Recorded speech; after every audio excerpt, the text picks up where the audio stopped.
With another round of American aid workers being monitored for Ebola in the United States, health officials say it's a good time to revisit their infectious disease protocol. News 8's Brittany Schmidt joined health professionals at Gundersen Health System this morning as they ran through their training. She joins us with more.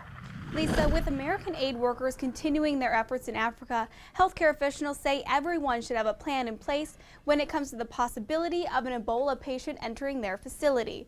But oftentimes, the hardest thing is just coordinating all of those plans.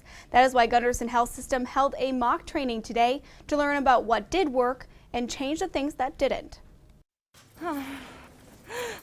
No, let's not touch her anymore, please, ma'am. At a moment's notice in the healthcare field, So the patient came in, arrived at the registration desk. you have to be ready for anything. Okay, have you both lift your head up to make sure that we don't fall?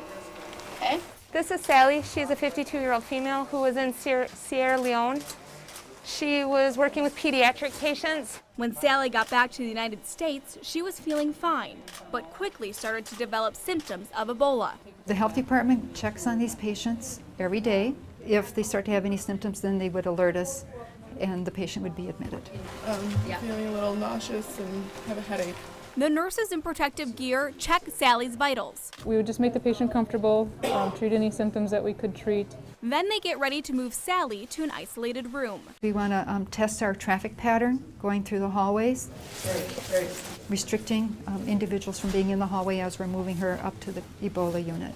Once in the room, the nurses hook Sally up to the monitoring system and consult with a doctor via webcam. Give me a quick overall assessment of what you think. That's so that any other people that could be part of that patient care, such as like pharmacy or sometimes another kind of consulting physician, that kind of stuff, they can kind of see the patient and we can talk back and forth without everybody having to gown up and risking themselves in the area. All right, can you hang some D5LR at 150 an hour? Now the patient is monitored until the drill is complete. Those involved say they learned a lot. The time frames of, time taken to put these protective equipment on takes a long time. That was an eye-opener for us. And they will continue to improve their protocols to make sure they are prepared for anything. This is still an area of concern, and until we really wipe this out, everyone still needs to be cautious.